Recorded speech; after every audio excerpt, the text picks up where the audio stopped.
ముందుగా నా ఛానల్ని చూస్తున్న వాళ్ళు ప్లీజ్ సబ్స్క్రైబ్ చేసుకోండి. ఇక ఇవాల్టి ఎపిసోడ్లోకి వెళితే అక్కడ ఉన్న మోస్ట్ ఫేమస్ సేల్స్ ఎగ్జిక్యూటివ్ ఒకతను లేచి ఒక గ్లాస్ బాక్స్ పెట్టి అందులో మనం 10 kgs బంగారు గోల్డ్ కడ్డీని పెడతామో అందులో నుంచి ఎవరైతే ఆ గోల్డ్ కడ్డీని తీస్తారో అది వాళ్ళకే సొంతం అనే ఐడియాని ఇస్తాడు. అంటే కర్చీఫ్ కొన్నవాడికి కూడా ఒకవేళ గోల్డ్ కడ్డీ తీసేస్తే ఇచ్చేసేయాలా అని కోటేశ్వరరావు అడిగితే అంత సందు ఉండదు కదండి, చెయ్యి పట్టేంత గ్యాపే ఉంటుంది కాబట్టి ఎవరూ తీయలేరు అని సేల్స్ ఎగ్జిక్యూటివ్ అంటాడు. ఒకవేళ తీస్తే ఏంటి అని లీలావతి అనగానే అలా తీసినా కూడా ఈజీగా ఇచ్చేస్తామా, అయినా అది గోల్డ్ కడ్డీ కాదు కదా, నార్మల్ కడ్డీయే ఉంటుంది కాబట్టి దాన్ని మనం ఇవ్వలేము. అంతేకాకుండా ఆ కడ్డీ మీద ఇట్స్ జస్ట్ ఫన్ గేమ్ అని రాస్తాము, అప్పుడు వాళ్ళు కూడా ఇది గేమ్ అనుకొని వెళ్ళిపోతారు అని ఎగ్జిక్యూటివ్ అనగానే ఇది అలా మనం 10 kgs ఇస్తామని చెప్పి ఏమీ ఇవ్వకుండా పంపిస్తే ఎవరైనా కస్టమర్స్ అట్రాక్ట్ అవుతారా అని రాజేశ్వరరావు అడిగితే, అంటే ఇది జస్ట్ ఫన్ గేమే కదండి, ప్రతి షాప్లో కూడా ఇప్పుడు మోస్ట్ పాపులర్గా ఎక్కువ మంది యూజ్ చేస్తున్న ఐడియా ఇదే, ఎక్కువ కస్టమర్స్ని అట్రాక్ట్ చేయొచ్చు, నా ఐడియా అయితే నేను చెప్పాను, మీకు నచ్చితే మీరు ఫాలో అవ్వచ్చు అని చెప్పి సేల్స్ ఎగ్జిక్యూటివ్ కూర్చుంటాడు. ఆనందకు ఈ ఐడియా ఏమీ నచ్చదు, అక్కడ ఉన్న వాళ్ళకి ఎవ్వరికి కూడా నచ్చదు. తర్వాత ఆనంద సమీరా ఫేస్ని చూస్తుంది. సమీరా లేచి కాన్ఫరెన్స్ హాల్లో తన ఐడియాను చెప్పడం మొదలు పెడుతుంది. నా ఐడియా ఏంటి అంటే మనం యూఎస్లో మన సాంప్రదాయానికి తగ్గట్టుగా ఆర్కే సిల్క్ బ్రాంచ్ని ఓపెన్ చేస్తే బాగుంటుంది అని నేను అనుకుంటున్నాను. ఈ ఐడియాను నేను ఇంతకు ముందుకే మేడంకి ఎక్స్ప్లెయిన్ చేశాను, మీకు ఇప్పుడు చెప్తున్నాను. ఫర్ ఎగ్జాంపుల్ కాలిఫోర్నియా అనే యూఎస్లోని ఒక స్టేట్లో మన తెలుగు వాళ్ళు చాలా ఎక్కువ మంది ఉంటారు. 25th యానివర్సరీ సందర్భంగా యూఎస్లో మనము ఆర్కే సిల్క్స్ బ్రాంచ్ని ఓపెన్ చేశాము అంటే అది ఆర్కే సిల్క్స్కి ఒక మైల్ స్టోన్గా మారిపోవచ్చు. అంతేకాకుండా లోకల్లో నుంచి గ్లోబల్లోకి మనము మన బిజినెస్ని ప్రమోట్ చేస్తున్నట్టుగా కూడా ఉంటుంది అని సమీరా చెప్పగానే అందరూ ఒకరికొకరు మాట్లాడుకుంటారు కమిటీ హాల్లో. తర్వాత సమీరా టెన్షన్ పడుతూ చూస్తూ ఉంటుంది. తర్వాత అందరూ కూడా క్లాప్స్ కొడతారు. సమీరా హ్యాపీగా ఫీల్ అవుతుంది. ఆ మాటలు విని అందరూ హ్యాపీగా ఫీల్ అవుతున్నారు అనుకునే సందర్భంలో ఆనంద సమీరా చెప్పినట్టు అని ఏదో చెప్పబోతుంటే సమీరా మధ్యలో ఆనందన ఆపి, మేడం ఇంకా కొంచెం ఉంది, ఇంకొక ప్లాన్ ఉంది, ఎక్స్ప్లెయిన్ చేస్తాను ప్లీజ్ అని చెప్పేసి అడుగుతుంది. ఆనంద పర్మిషన్ ఇవ్వగానే, అంటే మన కల్చర్ని మన ట్రెడిషన్ని అక్కడ మనము చూపించాలి అని మనం ఆర్కే సిల్క్స్ని స్టార్ట్ చేస్తున్నాము, అలాగే వాళ్ళ కల్చర్ని వాళ్ళ ట్రెడిషన్ని కూడా చూపించేలాగా వెస్ట్రన్ వేర్ని ఆర్కే సిల్క్స్ క్లాత్తో మనం అటాచ్ చేస్తే బాగుంటుంది అని సమీరా చెప్పగానే అందరూ షాక్ అయిపోతారు. వెస్ట్రన్ వేరా అని కపిల కూడా షాక్ అయి అడుగుతుంది. అంటే వాళ్ళ కల్చర్ని కూడా రిఫ్లెక్ట్ చేస్తే చాలా బాగుంటుంది అని నా ఒపీనియన్ అని సమీరా అనగానే మొత్తం నాశనం చేసి పడేసింది కదా అని దర్శన్ మనసులో అనుకుంటూ కోపడుతూ ఉంటాడు. వెస్ట్రన్ వేర్ని డిసైడ్ చేస్తావా, అప్పుడు మరి మన ప్రత్యేకత ఏముంటుంది అని రాజేశ్వరరావు అనగానే వెస్ట్రన్ వేర్ని మిక్స్ చేయడం కూడా మంచి ఐడియానే, ఎందుకంటే దీనివల్ల కూడా మన పాపులారిటీ పెరగొచ్చు అని ఇంకొక కమిటీ మెంబర్ అనగానే సమీరా చాలా సంతోషపడుతూ ఉంటుంది. సరే మనం ముందు అనన్య వాళ్ళు చెప్పే కాన్సెప్ట్ని విందాం, తర్వాత డిసైడ్ చేద్దాం అని ఆనంద భైరవి అనగానే అనన్య భయపడుతూ ఉంటుంది. ఏం భయపడకు, నేను చెప్పినట్టే చెప్పేసే అని శరణ్య పక్క నుంచి ధైర్యం చెప్పగానే అనన్య లేచి నిలబడుతుంది. డిస్కౌంట్లు ఆఫర్లు అని కాకుండా మనం ఏదైనా కాంటెస్ట్ పెడితే బాగుంటుంది అని అనన్య చాలా తడబడుతూ మెల్లమెల్లగా చెప్తూ ఉంటుంది. అది అందరూ గమనిస్తూనే ఉంటారు కానీ ఏమీ అనరు. అయినా కాంటెస్టా, ఏం కాంటెస్ట్ అని అడుగుతారు. అది అనుకుంటూ అనన్య తడబడుతూ ఉంటే ఉత్తమ మహిళా కాంటెస్ట్ అని పక్క నుంచి శరణ్య అందిస్తుంది. దాన్ని అనన్య మళ్ళీ రిపీట్ చేస్తుంది.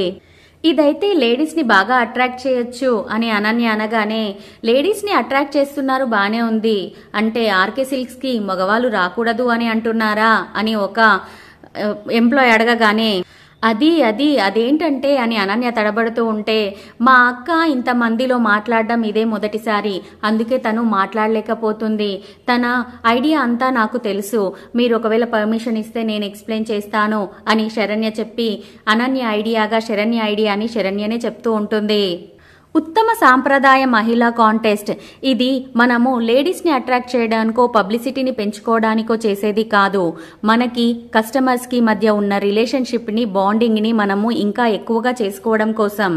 ఈ 25 సంవత్సరాలుగా సాంప్రదాయ వస్త్రాలు తప్ప ఇంకా ఏ వస్త్రాలను కూడా ఆర్కే సిల్క్స్ అమ్మింది అని చరిత్రలో లేదు. అంతేకాకుండా మన భారతదేశ సాంప్రదాయాన్ని ఎత్తి చూపేది మన కట్టు బొట్టు. విదేశాలలో కూడా మన ఆడవాళ్ళని గౌరవిస్తున్నారు అంటే దానికి అర్థం మనం కట్టుకునే చీర విధానం, మనం పెట్టుకునే బొట్టు విధానం, అదే మన సాంప్రదాయం. దానివల్లే మనకు గుర్తింపు, మర్యాద లభిస్తున్నాయి. మనం ఒకవేళ ఈ కాంటెస్ట్ కనుక జరిపిస్తే ఇంతవరకు ప్రజలు పెట్టుకున్న నమ్మకానికి మనం పట్టం కట్టినట్టు అవుతుంది అని శరణ్య చెప్పగానే అక్కడున్న వాళ్ళందరూ కూడా క్లాప్స్ కొడతారు. ఎందుకంటే అందరికీ ఐడియా నచ్చుతుంది. దర్శన్కి కూడా ఈ ఐడియా నచ్చి క్లాప్స్ కొడుతుంటే సమీర కోపంగా చూస్తూ ఉంటుంది. దర్శన్ క్లాప్స్ కొట్టడం ఆపేస్తాడు. మీరందరూ కమిటీ మెంబర్స్ క్లాప్స్తో ఈ ఐడియాను సమర్థిస్తున్నారు కాబట్టి 25th యానివర్సరీకి మనం అనన్య చెప్పిన ఐడియానే నేను ఓకే చేస్తున్నాను అని ఆనంద అనగానే సమీర కోపంగా చూస్తూ ఉంటుంది. సమీర, నువ్వేమీ బాధపడకు, ఇప్పుడు టైం చాలా తక్కువగా ఉంది. సో నీకు ఇంకా కాన్సెప్ట్ కానీ మన సాంప్రదాయాల గురించి కానీ ఏ ఐడియా లేదు. కాబట్టి మన నెక్స్ట్ యానివర్సరీకి దీన్ని పోస్ట్ పోన్ చేద్దాం. ఈ 1 year లోపు నువ్వు ఇక్కడే ఉండి నువ్వు ఈ సాంప్రదాయం పద్ధతుల గురించి ఇంకా తెలుసుకుంటే మన బిజినెస్ ని ఎక్స్పాండ్ చేయడానికి చాలా బాగుంటుంది. ఎందుకంటే నీ రోల్ మోడల్ నేనే అన్నావు కాబట్టి నేను ఇదంతా చెప్తున్నాను.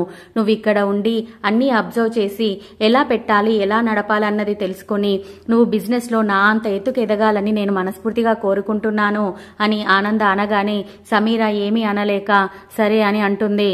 నెక్స్ట్ సీన్ లో శరణ్య, అనన్య ఇద్దరు చాలా హ్యాపీగా ఇంటికి వస్తారు. అనన్య చాలా సంతోషంగా వాళ్ళ అమ్మ దగ్గరికి పోయి లాన్లో నీళ్లు పడుతున్న వాళ్ళమ్మ చేతులు పట్టుకొని గిరగిరా తిప్పేస్తూ ఉంటుంది. ఎందుకే ఇంత సంతోషం అని అంటే, నేను చెప్పిన కాన్సెప్ట్ ఆనంద భైరవి గారికి చాలా నచ్చింది తెలుసా అని అంటుంది. నువ్వు చెప్పిన కాన్సెప్టా అని డౌట్గా అడిగితే, అవును నేను చెప్పిన కాన్సెప్టే, నా కాన్సెప్టే అని అనన్య అంటుంది. శరణ్య కూడా ఎందుకమ్మా అలా అడుగుతున్నావంటే, ఎందుకు అలా అడుగుతున్నానో నీకు తెలియదా, నీ గురించి దాని గురించి నా గురించి మనకందరికీ తెలిసిందే కదా, సో ఎందుకు అడుగుతున్నానో మీకు బాగా తెలుసు అని వాళ్ళమ్మ అంటుంది.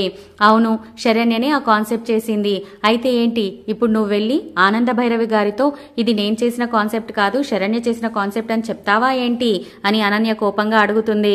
అమ్మ ఎందుకు అలా చెప్తుందక్క అని శరణ్య అనగానే, మరి ఎందుకు ఇలా మాట్లాడుతుంది అని అనన్య అడుగుతుంది. ఏదో ఫ్లోలో అన్నాను లేవే, నీ కాన్సెప్ట్ నచ్చి ఆవిడ ఏదో నీకు బాగా దగ్గరైపోయింది అని నువ్వేం భ్రమపడకు. ఆ ఉత్తమ మహిళా కాంటెస్ట్ లో ఇంకో వేరే అమ్మాయి ఎవరైనా గెలిచిందనుకో తను ఆ అమ్మాయికి ఇంకా ఎక్కువగా దగ్గరైపోతుంది అని వాళ్ళమ్మ అనగానే అనన్య షాక్ అయిపోతుంది. అమ్మ చెప్తుంది కరెక్టే కదా, కాబట్టి వేరే వాళ్ళెవ్వరూ మన మధ్యలో రాకూడదు అని నువ్వు అనుకుంటే ఆ కాంటెస్ట్లో నువ్వే పార్టిసిపేట్ చేయాలి. ఉత్తమ సాంప్రదాయ మహిళగా నువ్వే గెలవాలి. అప్పుడు ఆ పోటీలో గెలిచిన నిన్ను తను చాలా దగ్గర చేసుకుంటుందక్క అని శరణ్య అంటుంది. నెక్స్ట్ సీన్లో సమీర తన ఇంట్లో ఫ్లవర్ వాజులు అవన్నీ తీసి పగలగొడుతూ ఉంటుంది. కోపంతో రగిలిపోతూ ఉంటుంది. దర్శన్ కూడా పక్కనే ఉంటాడు. సమీర ఆగు, ఏమైంది నీకు, అంత కోపడకు అని చెప్తుంటే, అసలు మీ అమ్మకు బుద్ధుందా అని సమీర అనేసరికి దర్శన్కి చాలా కోపం వస్తుంది. మా అమ్మననే అంత స్టేజ్ నీది కాదు, చాలా జాగ్రత్తగా మాట్లాడు, నోరు అదుపులో పెట్టుకో అని సమీరని చాలా కోపడతాడు. మీ అమ్మను ఏదైనా అంటే నీకు కోపం వస్తుంది, కానీ వచ్చే సంవత్సరం వరకు నేను ఇక్కడ ఉండలేను అని చెప్తాడు. అలా ఉండలేను అంటే ఎలా సమీర అని దర్శన్ అనగానే, 1 year ఇక్కడ వెయిట్ చేయడం నా వల్ల కాదు అనేసి సమీర కోప్పడుతూ ఉంటుంది. తర్వాత కాసేపు దర్శన్ ఆలోచించి, అయితే ఒక ఐడియా ఉంది, నువ్వు ఈ సాంప్రదాయ మహిళా కాంటెస్ట్ లో కనుక పార్టిసిపేట్ చేసి విన్ అయ్యావనుకో సాంప్రదాయానికి పద్ధతిగా ఉంటావు కాబట్టే నిన్ను ఆ కాంటెస్ట్ లో చూసి అప్పుడే నిన్ను లవ్ చేశాను అని నేను మా మమ్మీని ఒప్పించగలుగుతాను. అప్పుడు మన పెళ్లికి ఎటువంటి అడ్డంకు ఉండదు. కాబట్టి నువ్వు ఈ కాంటెస్ట్ లో ఎట్లాగైనా సరే గెలవాలి అని చెప్పేసి దర్శన్ అంటాడు. అవును కదా, ఈ ఐడియా చాలా బాగుంది, నేను ఖచ్చితంగా ఈ కాంటెస్ట్ లో విన్ అవుతాను అని సమీర కాన్ఫిడెంట్ గా చెప్తుంది. కానీ నీ వల్ల అవుతుందా అని దర్శన్ డౌట్ ఎక్స్ప్రెస్ చేస్తే, నువ్వు అస్సలు డౌట్ పడకు, నేను ఎలా గెలవాలో అవన్నీ నేను చూసేసుకుంటానులే, నువ్వు బాధపడకు అని ఇద్దరు హ్యాపీగా నవ్వుతూ ఉంటారు. నెక్స్ట్ సీన్లో నీలకంఠం షాప్లో తిరుగుతున్నప్పుడు న్యూస్ చూస్తూ ఉంటాడు. అప్పుడు జీ న్యూస్లో సాంప్రదాయ వస్త్రాలకి వేదికైన ఆర్కే సిల్క్స్ వాళ్ళు సాంప్రదాయ మహిళా కాంటెస్ట్ ని నడుపుతున్నారు. వాళ్ళ 25th యానివర్సరీ సందర్భంగా ఈ కాంటెస్ట్ ని పెడుతున్నారు.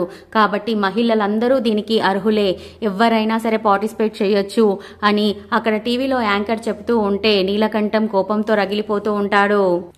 మన షాప్ ఇక్కడ దివాలా తీసి రోజు ఎవరూ లేక మనం ఇదవుతూ ఉంటే తను మాత్రం 25th యానివర్సరీ చేసుకుంటుందా, అసలు ఎంత గొప్పగా ఎదుగుతుందో అని హయగ్రీవం అంటూ ఉంటే తన ఉనికికి తన ఎదుగుదలకి పులి స్టాప్ పెట్టేస్తాను అని నీలకంఠం కోపంగా రగిలిపోతూ అంటూ ఉంటాడు. ఆ తర్వాత 25th యానివర్సరీ సెలబ్రేషన్స్ కు కాంటెస్ట్ కూడా అరేంజ్ చేస్తారు. డైరెక్ట్ గా కాంటెస్ట్ అరేంజ్ చేసిన డెకరేషన్ ని చూపిస్తారు. ఆనంద వాళ్ళ ఫ్యామిలీ అందరూ వచ్చే గెస్ట్లను రిసీవ్ చేసుకుంటూ ఉంటారు. వచ్చిన వాళ్ళందరూ కూడా మీరు గొప్పగా ఎదిగారు అంటూ మాట్లాడుతూ ఉంటారు. తర్వాత శరణ్య వాళ్ళ ఫ్యామిలీ కూడా వస్తుంది.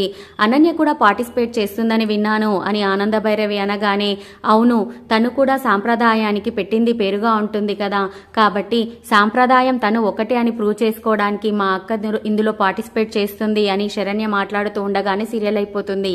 నా సీరియల్ కనుక మీకు నచ్చినట్టయితే ప్లీజ్ సబ్స్క్రైబ్ మై ఛానల్.